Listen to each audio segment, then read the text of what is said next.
This is the brand new Samsung Galaxy Z Fold 6, and they finally did. They finally made the change I was hoping they would make ever since I saw the very first Z Fold, and it took them 6 generations to do it. It took them a while to get here, and not just the little things like the hinge durability improvements or the glass improvements or the features, like that's all great stuff, but after having some hands-on time with this phone, the biggest takeaway by far is the new aspect ratio. It's something that I've always hated about the Galaxy Z Fold device. That's why I used the Pixel Fold for a while, the OnePlus Open for a while, even though I like what Samsung does. They did a lot of great stuff with the phone.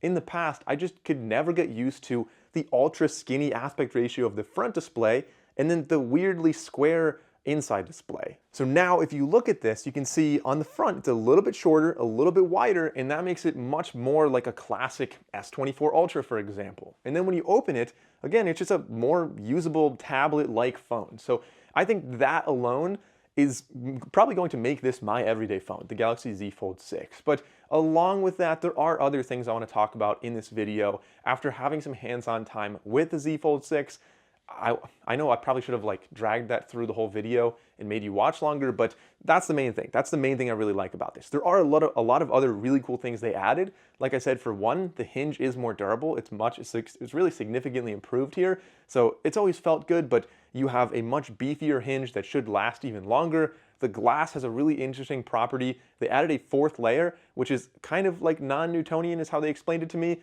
I haven't tested it, but essentially if you drop it, it's supposed to become more strong when it hits like a really high impact, but for slower movement, it's going to be much more flexible and easy to move. So for a folding phone, that's pretty ideal. Along with that, they did bring all of their Galaxy AI features over to this, as well as some other cool ones as well. And given that you have the folding form factor with like a large display on the inside, it does have cooler applications that you can't really utilize with an S series phone, for example. Some of them were going to be like just multitasking things, and other ones I thought were really cool. Like for example, the math problem example they had, which I thought was really cool. So if you either write some math problem down, or if you have it written, like take a picture of like a textbook, for example, and you just use circle to search on your phone. In fact, you don't even have to take a picture. You just hold down the home button. You can search the problem, and then Google circle to search is going to search it and tell you how to solve that problem. They can show you graphs, they can do all kinds of cool things,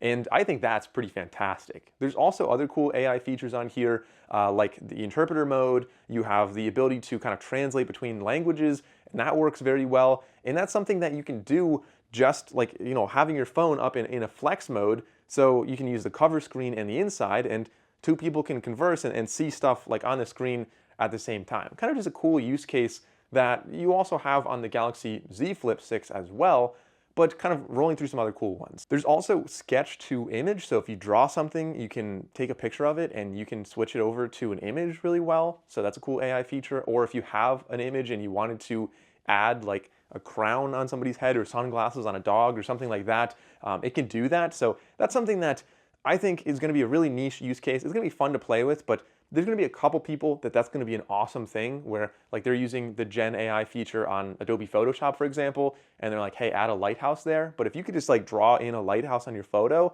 and then have it add that and get a couple options and pick the best one, that could be fun. I think a lot of people could potentially use that and really enjoy it, but a niche group is going to find it very, very useful. Additionally, we've got a bunch of other things on here, like the portrait mode or the portrait AI generation, essentially, so they could take an image of a person and make it into a watercolor or a sketch or something. I don't think I'm ever going to use that, but it's there if you want it for like your contact photos, for example. Aside from the AI features, and of course all the other ones we saw on the S24 Ultra will be on here. You know, if you're typing, they can do all types of like generative fill and stuff like that. But kind of getting back to the design of this phone, a couple other things I wanted to talk about here. This does come in 3 different colors. We have pink, navy, and silver shadow. The navy is very, very dark. Honestly, it was kind of hard to film this one, but just a kind of blacked out, like very dark, not very shiny, and it looks pretty cool, I think. But there's also 2 online exclusives. One of them is crafted black, and the other one is white. So, I don't know, you have an option if you want to go on Samsung's website. So I'll have that link down below. It's an affiliate link, so if you want to pre-order, I think there's actually a special offer. So I'll put the details of that offer above the link. You can go down there, save some money, pre-order, get this phone if you want to in any of those 5 colors. But kind of getting into the internals of this phone. I'm really excited for an upcoming video where I'm going to be using this with Samsung DeX like pretty heavily.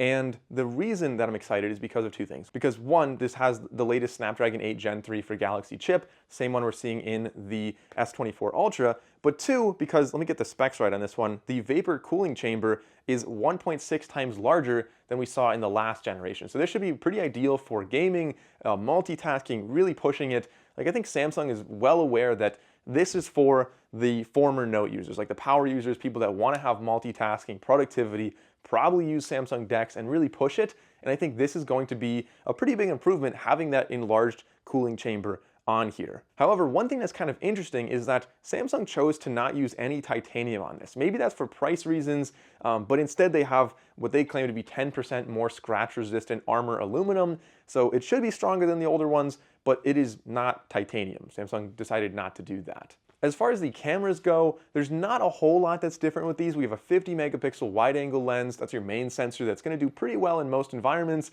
We do have a different 12 megapixel ultra wide lens, now with a larger sensor, which should give you significantly better low light performance. And then the third lens on here is the telephoto lens at 3x. It zooms up to a maximum of 30x. So switching over from my S24 Ultra, that is going to be the main thing I miss, is the periscope lens for the 5x. Still no periscope on these folds, but I mean, for most environments, it's going to do just fine. A couple other AI features, there's a lot to talk about, but a couple others that I think are worth mentioning. One is going to be PDF translate. So rather than other translators which just like translate the PDF and put it into like, it kind of loses its formatting, this will keep the same formatting, translate the entire PDF so you still get the context. Any images and stuff like that are still relevant and showing up there. But I think that's a really cool feature that you could kind of do before with Google Translate if you use the lens function on there, but now it's just cool that it's kind of factored into your PDF viewer on here. And another one that you have that's really cool is going to be the browser assistant. So I find that I use the browser a lot more in like on a folding phone like that, because it does feel much larger, much more like a tablet. And so having multiple tabs is great, but you can get a quick summary using the AI features on here as long as using Samsung Internet. That's really cool. But otherwise, like, yeah, all the stuff we saw on the Galaxy S24 Ultra, like if you're on a phone call, live translate, just different things like that. There's honestly way too much to go into in this video. But I think having all of that on a phone like this is really going to make you, like any power user, just has so much more functionality at their fingertips. All right, so we talked about the new aspect ratio, talked about the AI features on here, talked about the new processor and the new cooling chamber on here, the slightly different design, stronger armor aluminum, for example, stronger glass on here as well. I didn't mention that the display is also significantly brighter on the inside and the outside, up to 2600 nits for both of those. So using them outside on a bright day should be absolutely no problem at all. But in general, I think that there's a lot to like about this phone. There's nothing like really crazy and different about it. It's just another iteration of the folding phone that they've been making, but I think it fixes a lot of the main problems I had, specifically the aspect ratio. That is the biggest thing, in my opinion,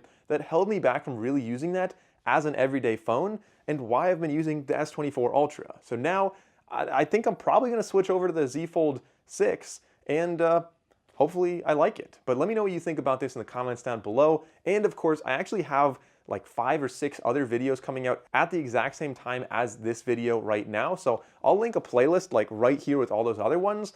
2 watches, 2 different pairs of earbuds, the Ring, I finally had some hands-on time with the Ring, and of course this phone and the Z Flip 6. So check out that playlist, check out those videos next, and I'll see you over there.